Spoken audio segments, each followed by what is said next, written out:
nawe ndetse uyu mukobwa ugiye kubona byinshi bimwerekeyeho. Ako kanya umukobwa yatangiye yigorora bidatinze, umukobwa yagiye ahindukamo inzoka muri ubwo buryo. Nizere ko wabyitegereje neza, ibimubayeho nawe ubwawe urabyiboneye. Uyu mukobwa ntabwo asanzwe, afite izindi mbaraga zimurimo. Umukobwa uri ahangaha urebe ko byatangiye kuba byo biteye agahinda. Sasa ibyo birangiye, ya nzoka, wa mukobwa yendeyemo inzoka yagiye ajya ku buriri bw'abana bato bari baryamye, harimo akana kitwa Davina ndetse na karumuna kako. Bari baryamye hano ku gitanda, ya nzoka ibasangayo. Umwana ubyutse, undi rwose ni mu gitondo, umwana atangira kubyuka, nicyagiye mbese umwana aba agiye ku ishuri. Ukurikire wa mwana Davina aba yitegereje ibintu biri kubera ahangaha.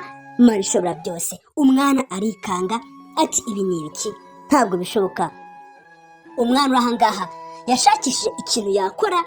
Ukurikire rwose yitegereje ibintu biri kubera ahangaha, cyane ko uyu mwana yari arimo Roho Mutagatifu. Undi rwose umwana yitegereje ibintu biri kubera ahangaha, ahita amenya yuko hari ikintu kidasanzwe kiri kubera ahangaha. Ndetse ikintu gitangaje ni ukuntu uyu mwana atigeze agira ubwoba. Umwana uri ahangaha mbese kuza kumutera ni ukuba mbese nawe ubwawe uri kwitera mbese ubuzima bwawe muri rusange uba uri kubushyira mu kaga, kuko ntabwo wamutera ngo bikunde. Umwana uri ahangaha ukurikiye yatangiye kubyutsa uwo bari baryamye hano, ariko umwana nta n'ubwoba na buke afite. Ati iyi nzoka igiye guhura n'ingorane, iyi nzoka igiye guhura n'ingorane. Ya nzoka ukurikire rwose yakomeje kwikaraga, ikomeza kwikora ibyo ishaka. Kandi iyi nzoka mwabonye ko ari umukobwa, ndetse uyu mukobwa asanzwe aba muri uru rugo, cyane ko ari murumuna wa bano bana, harimo uyu Davina ndetse na kariya kana kandi. Ndetse aka kana karabyuka rwose karitegereza. Ukurikire rwose umwana uri ahangaha aritegereza, uriya ni Davina ubyutse. Ukurikire ubundi utu twana turasa, wagira ngo rwose bose ni bamwe, ariko uyu mwana ati mu izina rya Yesu ibi ngibi byaje gukora iki ahangaha. Ubundi utu twana uko ari tubiri tuba dusa ku buryo mbese ushobora kutwitiranya, ariko kuko Davina asanzwe ari mukuru kuri kano kana. Ukurikire rwose yitegereza ibintu biri kubera ahangaha, ati uyu ni wa mukobwa wahindutse n'inzoka, uyu ni wa mukobwa murumuna wa mama wahindutse inzoka. Uyu mukobwa ashobora kuba afite ikibazo, murumuna w'uyu mudamu, mama w'aba bana, ariko ntabwo abizi. Mbega agahinda, mbega ibibazo, abana baratunguwe. Ndetse uyu mwana Davina atangira ahamagara mama wabo, ati mama vuba rwose urebe, vuba itegereze rwose twatewe, vuba itegereze ibintu biri kubera mu buriri bwacu. Ni agahomamunwa. Inzoka nayo ikomeza ibyayo, ariko uyu mwana nawe ntabwo igeze acika intege. Yakomeje ahamagara mama we, ati mama vuba witegereze, vuba urebe rwose ibintu byabaye. Ni agahomamunwa. Mana yanjye, umwana uri ahangaha yari afite ubwoba, ariko nanone ntabwo bagomba kugira, kuko iyi nzoka ntiyaza imukanga. Iyi nzoka ifite ibiri kuyikoresha, ndetse n'umwana afite Roho Mutagatifu umurimo. Ntabwo inzoka igomba kumutera ubwoba, ibyo ni ibyo iri kwigira. Inzoka iteye ukwayo. Sasa bidatunguranye, undebere ya nzoka yise ihindukamo wa mukobwa. Davina ari kwitegereza, ndetse na murumuna we bitegereza wa mukobwa avuye muri ya nzoka. Baratunguwe. Ndetse uyu mwana Davina ati wa mukobwa we, bibaye byiza ntabwo dusohokera mu nzu ukagenda, ntabwo wava muri iyi nzu bitari byaba nabi ukagenda. Umwana niko atangiye kubwira uyu mukobwa, ati wabikora ku neza bitaraba nabi ukagenda, ko tutagukeneye ahangaha. Akana gahamagara mama wako kati mama rwose witegereze ahangaha, urebe rwose ibintu biri kuhabera. Ni agahomamunwa. Umukobwa uri ahangaha ni umugome, ni umukobwa w'umurozi. Ntabwo waza umukinaho rwose, ibyo waza umubwira byose ntabwo yagira gute, ntabwo yabyemera. Umwana we yari yumiwe, ati kuko ibi ni ibiki. Umwana yongera ahamagara ati mama vuba rwose witegereze, urebe rwose ishyano twagushije. Ni agahomamunwa. Ariko uyu mukobwa ati ngiye kubarya uko muri aho ngaho munyembi, ngiye kubarya, nta mikino ndibuze kubashyiriramo, nta n'impuhwe mbafitiye. Ndetse uyu mwana ati mu izina rya Yesu ngenzi yuko utaraza kubikora ntabwo uri buze kubigeraho. Iyo ni imigambi yawe mibisha, ntushobora kuyishyira mu bikorwa. Ibyo byose nibyo uri kwibwira. Umwana urahanga rwose yari yakaniye, ati wa mukobwa rwose ibintu uri kwivugisha byose ngo uraza kuturya ibiki n'ibiki, ukure y'amaso ntabwo byakigera bikunda. aka kari kati ahubwo nahereye kera nkukeka ariko nkabibura, ariko ubu ngubu niboneye ikimenyetso gihamya ndagifite cy'uko rwose uri inzoka, ugomba kutuvira mu rugo, ntabwo dukeneye inzoka mu rugo rwacu. Ubwo mama atinze kuza kugira ngo tukurukane maze uva ahangaha. Davina urahangana umukobwa utajya ukinishwa. Bidatinze mama w'uyu mwana yaraje ati Davina byagenze gute? Niki kibazo cyabaye? Ukurikire wa mukobwa atangira mbese kwiyumanganya ati rata nta kibazo, ariko uyu mwana Davina ati mama uyu mukobwa uyu murumuna wawe ni inzoka. Uyu ni inzoka mama, ibyo nkubwira ni ukuri, uyu murumuna wawe ni inzoka rwose, nubwo yaje ahangaha akaba adufasha imirimo igiye itandukanye, ariko uyu ni inzoka. Ndetse uyu mumama ati se n'inzoka gute urukona uyu muntu atari umuntu nyamuntu? Nese inzoka ibimeze gutya? Ariko kuki Davina warasaze cyangwa? Ndetse aka kana Davina kati nge namwiboneye, ndetse umukobwa turi kubeshya Davi kubera icyo kungambana koko ndi inzoka. Ndetse uyu mwana atari ko mama wanyumva koko uyu mukobwa ni inzoka nge namwiboneye, kandi ibyo nkubwira ni ukuri, nushake unyumve, kandi urabizi ko rwose iminsi yose nkunze kukubwiza ukuri, ariko rwose ndatunguwe kubona rwose ibintu ndi kukubwira utari kubyemera. Uyu mwana rwose yarakomeje kubwiza mama we ukuri, ariko uyu mubyeyi yanga kubyumva. Ndetse uyu mukobwa akomeza kugenda yisobanura ati Davina ari kubeshya. Ukurikire rwose, ndetse uyu mubyeyi ati se ariko mubaze wa mwana we bite, ariko ubundi banza umbwire ibintu Davina ari kukuvugaho ni ukuri? Umukobwa ariyumvira ari ikintu avuga. Uyu mubyeyi akomeza kugenda agira umusazi uyu mwana we, kandi uyu mwana asanzwe avugisha ukuri. Ubundi uyu mwana ariho mbese arimo umwuka wera cyangwa se roho mutagatifu, mbese umwuka afite muri we utuma atabeshya, ndetse umwuka afite utuma akora imirimo myiza. Ni ukuri pe, kubona umwana muto nk'uyu nguyu wakiye agakiza biba ari ibintu byiza. Abana banyu mujye muri abatoza bakiri batoya, ubundi bazakure bazi Imana, bazakure bazi ijambo ry'Imana, nibyo byiza. Ndere rwose uyu mubyeyi atereka kubwira Davi ntukomeze kuntesha umutwe, ndetse gukomeza kuza kuntera ubwoba, kuko ibyo ngira ntabyo ndi kubona, kuko uyu mukobwa turi kumwe ni murumuna wanjye, ntabwo ari inzoka. Njye ibyo nkubwira ndabizi. Ese ni inzoka urukona iyi ari inzoka? Uyu mwana ati mama ariko kubera iki ndi kukubwira ibintu byose ugakomeza kubyanga, uratekereza kuko ndabigenza gute? Ndakubwiza iki? Njye nkubwira ibyo niboneye. Yadusanze ku buriri njye na murumuna wanjye turyamye, araza rwose aratwigaragariza, ndetse yanatubwiye ko agiye kuturya. Noneho kubera iki ndi kukubwira ibyo byose ukanga kubyumva? Uyu ni umwicanyi karabutaka, afite imyuka mibi imukoresha. Umwana akomeza kugenda abivuga, umukobwa nawe aho yicaye ubwo bukamwica ati kuko ndabigenza gute? Ndetse uyu mubyeyi ati ceceka ziba aho ngaho, ibintu uri kuvuga byose nta nubwo byumvikana. Gute? Nta n'isoni wowe urifata ukaza kumbeshya, uratekereza ko ibyo bintu byose uri kumbwira nabyumva? Ntabwo nakigira mbyumva pe, nta n'isoni wowe. Umubyeyi yari yarakaye ati shaka ibindi bintu mbwira, ntukomeze kumbwira amateshwa nk'ayo ngayo. Umwana rwose umubyeyi we yamuhinduye umusazi, amubwira mbese amwereka yuko ibintu ari kuvuga nta gaciro bifite, ariko uyu mwana ibyo avugaga yarabihagazeho, yarabizi neza. Mbega umubyeyi! Ariko mwababyeyi mwe mwajya mwumva abana banyu. Buriya umwana ashobora kuza akakubwira ibintu kandi ibyo akubwira ari ukuri, ariko ukabica amazi ngo ni uko ari umwana. Ariko buriya niba ari abantu bagira ukuri kwinshi, abantu batagira amafuti, burya ni abana. Abana rwose babwizanya ukuri, nubwo hari n'abana bakunze kugira ibinyoma, ariko abenshi mu bana bakunze kubwizanya ukuri, kuko ntabwo umwana yaza akakubwira ngo runaka yakoze biriya bintu ari kukubeshya, aba ari kukubwiza ukuri, kuko muzi yuko abana bakunze kuregana. Ndetse uyu mukobwa ati no wapi, ni ukuri pe mukuru wanjye, ibintu udafite kukubwira rwose ubwo ibyo bintu kuko nabikora. Ndetse aka kana katuvugisha ukuri, ntubeshye, njye nakwiboneye. uri gacyagira ukuvuga ngo ngiye kubarya, ngo nta n'ikintu na kimwe twakigera dukora ku mugambi wawe wapanze. Byibuke umva nkubwiza ukuri pe, ibyo ni ukwibwira, ibyo ni rwose kuzi ukabeshya mama, ntabwo byakunana kuvumbuye.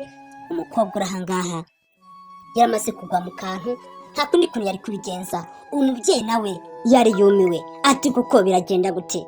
Akana kati mama ukomeje kubyanga. Sikomeje kubyanga, ariko mu kanya bidatinze nzi yuko Imana iri buze kugaragaza ikimenyetso cyayo. Uwo mukobwa nkubwira ngende kumwitegereza nkabonamo shitani, uwo ni shitani yujuje ibyangombwa. Reba ko ntari kureba, dore iyo ndoro ndebere.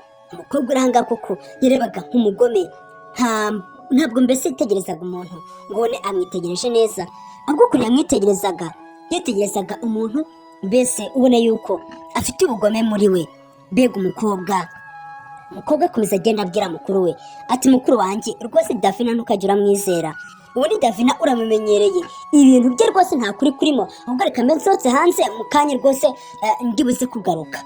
Umukobwa asohoka hanze, gusa Davina yabwiye mama we ati mama uri buze kubona ikimenyetso pe, mu kanya gato rwose uraza kumenya uyu mukobwa uwo ari we. Uriya mukobwa rwose kari akana gato karimo roho mutagatifu rwose wakayoboraga mu byo kakoraga byose. Umwana tayari ako kanya yise asohoka hanze aho wa mukobwa yari yasohotse, ndetse aka kana gasohoka rwose gafite akantu mu ntoki kaza kitegereza uyu mukobwa. Umukobwa uri ahangaha yaraje nanone aza handi asanzwe abikorera, aza kwihindura inzoka nk'uko asanzwe abikora kugira ngo arye aba bana nk'uko yabibabwiye. Uyu mukobwa nta mpuhwe na nkeya yarabafitiye. Umukobwa araza atangira gusenga ibigirwamana bye, atangira gusenga isengesho utakumva arimo arisenga Satani. Tayari kakana kari kumwitegereza, ukurikire akana kamwitegereza rwose kati ibyo wakora byose ndi kukureba, ibyo wakora byose ndi kukwitegereza. Kandi uyu mukobwa azi yuko nta muntu kumubona, ariko akana kari ahangaha kari kabivumbuye. Ubyebere umukobwa uri ahangaha atangira areba hirya no hino kugira ngo arebe niba nta muntu uhari kugira ngo akore ibyo yagombaga gukora nta kibazo. Ako kanya umukobwa atangiye kugenda yizunguza muri ubwo buryo, ubwo yahise ahinduka inzoka muri ubwo buryo. Nanone iyi ni inshuro ya kabiri. Inzoka afite witegereje ari amahembe ifite, ari amahembe wayitegereje, inzoka idasanzwe. Uyu mukobwa ni sekibi, uyu mukobwa ntabwo asanzwe koko. Davina we yari abizi, yari yabifumbuye, ariko ikintu gitangaje ni ukuntu mama wa Davina atigeze abyitaho. Ubwo agakomeza kugenda abwira Davina ati Davina wowe rwose sinzi ibintu uri gukora, sinzi ibintu uri kumbwira rwose, ibyo uri kumbwira nta kuri kurimo habe na gato. Ariko uyu mwana ukuri ko ari kumurimo koko. Tekereza uri mwana wabigenza ute, wakora iki? Tekereza rwose ibintu bikubayeho nk'ibi ngibi wabigenza ute?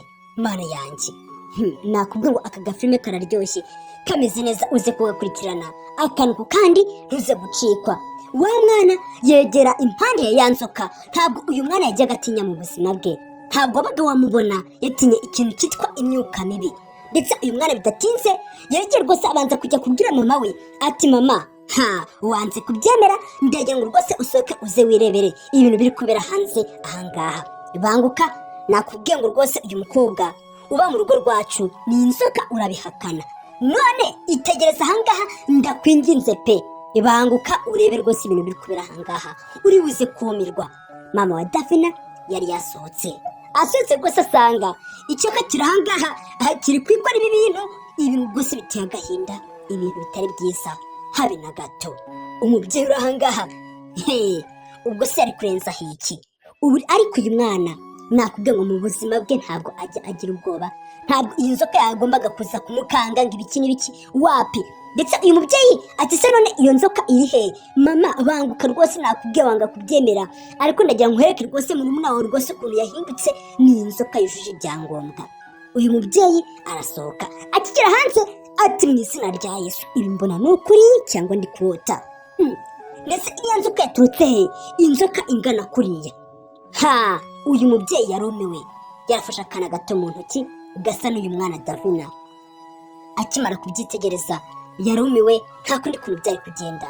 Ati ni ukuri mu buzima bwanjye nibwo nabona ishyano rimeze gutya, kubera iki koko ibi bintu byabaye? Davi banguka rwose, ihute kugira ngo icyo kintu kitaza kukugirira nabi. Uyu mubyeyi atangira ahamagara umukobwa we ati banguka rwose kiriya kiyoka kitaza kukurya.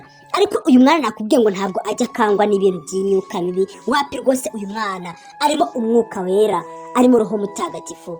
Ikiyoka nacyo gikomeza kwikora ibyo cyikora, umwana nawe akomeza kukitegereza, ariko uyu mwana yarimo amavuta. Ati iby'iki kiyoka cyose cyakomeza kwikora ni uko nzi yuko rwose roho mutagatifu undimo, nzi ko rwose Imana ishobora byose, iki ngiki nta bubasha kidufiteho, ibi byose ni ibintu biri kubera ahangaha. Ariko mama ndagira ngo rwose nkwereke yuko Imana ishobora byose, ndetse Imana iri hejuru ya byose. Ndetse uyu mudamu ati mwana wanjye koko ibyo bintu ugiye gukora ni ibiki? Ndakwinginze. Ndetse uyu mwana ati ndeka mama njya kukirukana. Ngo iki? ngo ugiye kukirukana, ariko umwana wanjye uratekereza kuko naguheba kuko nkaguhomba nkakureka ukagenda ukajya kuri kiriya kintu kimeze kuriya ndi kwitegereza koko? Ntabwo byakunda rwose. Tekereza rwose, uracyari umwana, uri mutoya, ariko rwose biriya bintu ugiye kujyamo ntabwo ari byiza pe. Mwana wanjye kuko wanyumva. Ariko uyu mwana ati njye nzi yuko iki kintu kigomba kuva ahangaha mu izina rya Yesu, kigomba kuva ahangaha. Uyu mubyeyi yari yagize ubwoba kugeza ubwo rwose yatangiye kubwira umwana we ati va impande icyo kintu. Ariko uyu mwana yari yizeye yuko iki kintu nta n'ikintu na kimwe cyangwa se ikintu na gito cyaza kumutwara. Iki cyoko rwose uriya Satani nubwo ari umurwanyi ariko ntabwo ari umuneshi. Niko bimeze rwose. Satani yakwikoraho ibyo ashaka byose, ariko ndagira ngo byose kuri yuko rwose ntabwo yapfa kukwica Imana y'ubwo itabyemeye. Nubwo arwana ariko nta mbaraga zo kwica aba afite.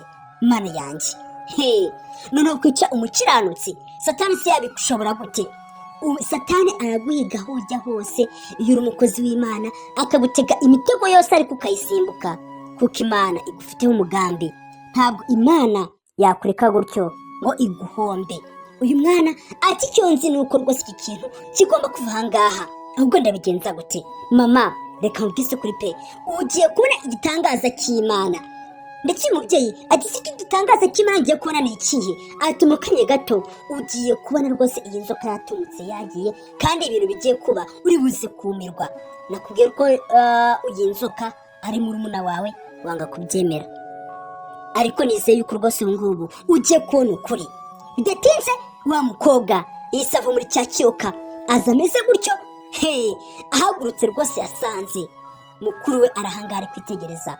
Uyu mukobwa nta nubwo azi n'ukuntu byari byagenze, yari azi ko ibi byose ari kubikora nta muntu uri kumubona, ariko yari amaze kurutanga, bari bamaze kumuvumbura. Ndetse uyu mwana ati mama, sinakubwiye, sinakubukanga kubyemera, none se uyu nguyu ninde? Aturutse ese niba witegereje neza, nizere ko rwose byose wabibonye, ariko rwose nagira ngo ubwese kuri yuko uyu mukobwa ntabwo ari umuntu mwiza. Iyi ni dayimoni turi kumwe naryo. Uyu mubyeyi ati banka mwana wanjye, iva aho ngaho, vuga rwose vana bwangu. Ariko uyu mwana ati mama, nabikubwiye wanga kubyemera, ariko nagira ngo ubwire yuko rwose ibi ngibi sinakigera mbyihanganira. Ndetse wa mukobwa we ugiye kuva ahangaha mu izina rya Yesu. Icyo nzi ni uko utagomba kutwinjirira mu nzu, ibyo byo ugomba kubimenya. Ugomba gusubira iyo uvuye mu izina rya Yesu, ndakwamaganye, ntugomba kugaruka ahangaha. Imana ishobora byose.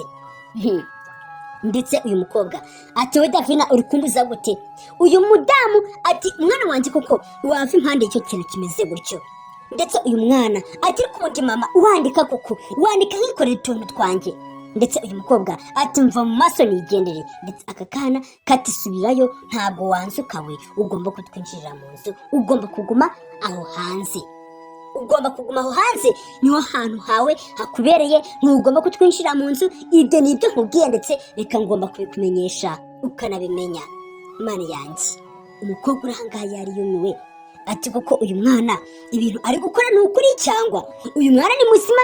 Ndetse ikintu gitangaje ni ukuntu uyu mwana atikoraga kuri uyu mukobwa. Uyu mukobwa akumva mbese ari gushya, ariko akakomeza kwihagararaho. Bidatinze uyu mukobwa yaragiye ajya kunyura mu gikari, ariko uriya mwana Davina ati singomba kukwihanganira, ukurikire. Ndetse uyu mukobwa ubwo yaraje, uyu mudamu ati winyinjirira mu nzu, ndakwiyamye rwose. Ati mundeke ninjire. Ikindi kandi ikintu cyanzanye ahangaha, mission yanzanye ngomba kuyikora, byose bikarangira, ngomba kubarya mwese nk'abamara. Ndetse uyu mwana Davina ati ibyo ngibyo rwose uri kwibwira ntibyakunda, ntabwo wabigeraho.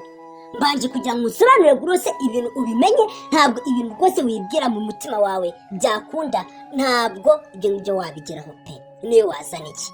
Uyu mudamu ati reka nkubwire, narakwizeye pe, ngira ngo uri umuntu muzima, kumbura umuntu uteye gutyo, mbega umuntu w'umugome, mbega umuntu mubi.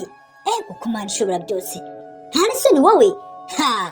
Undebera rwose, uyu mudamu yari yumiwe bitewe rwose n'ibintu yari kubona n'amaso ye. Ndetse aka kana kati reka nkwereke mama. Ako kanya akana mu mbaraga zako katangiye gutwika uyu mukobwa. Umukobwa atangira kumva ari gushya. Ati Davina, mbabarira ni ukuri, garukira aho ngaho, ibyo ukoze birahagije. Ndetse uyu mwana ati ntabwo bihagije, ntarakora n'ibindi birenze ibi ngibi. umukobwa arangije rwose ahita aryama kuko yumvise mu nda hari kumurya. Ndetse uyu mwana ati mu izina rya Yesu ndagira ngo nkubwire yuko rwose ibyakuzanye ahangaha ntiwabigeraho, misi yakuzanye ahangaha ugomba gusubirayo utayigezeho. Akana karongera karamutwika mu mutwe. Umukobwa yumva ari gushya, yumva ameze nabi cyane. Ati none ndava ahangaha gute?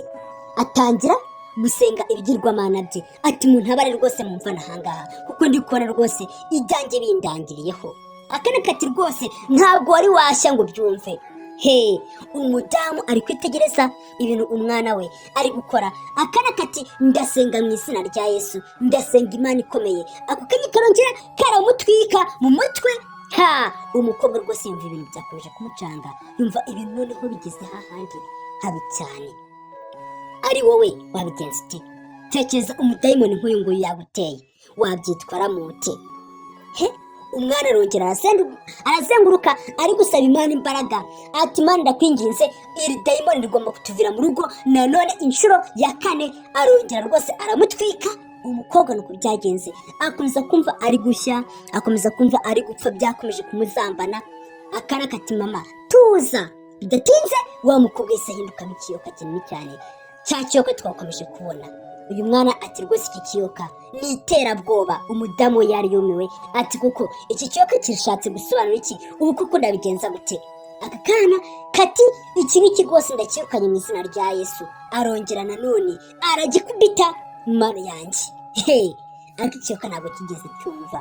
Ariko uyu mwana we yarafite imbaraga. Ese iki kiyoka kiri buze guhunga? Umwana arongera inshuro ya 6. Arongera inshuro ya 6, arongera aragitwika. Ikiyoka kirahangaha ako kanya mu kanya nk'ako guhumbya cyahise kigenda. Ndetse Dafina na mama we bagiye kubona cya kiyoka babona kiragiye, batangiye gushima Imana mu mutima wabo. Byari bitangaza Imana yari imaze kubakorera. Nugera mu bibazo nk'ibi ngibi, nubona abadayimoni baguteye, uzajye mu cyumba cyawe usenge rwose urwanisha umwuka. Ariko igisambo kigutera bwo ugomba kuzarwanisha umubiri kuko ntabwo igisambo wakirwanisha. Ubwo se igisambo cyawe cyari gifite icyuma ngo mu izina rya Yesu byakunda se? Wapi! Ariko niba rwose imyuka mibi nk'ingi yaguteye, ugomba kuyitotesha mu izina rya Yesu ikagenda. Nuko byagenze. Ndetse uyu mudamu atangira gushimira umukobwa we. Ati mwana wanjye urakoze cyane, ndagushimiye. Ciao ciao, nawe utaha duhore mu yindi nkuru mu kanya.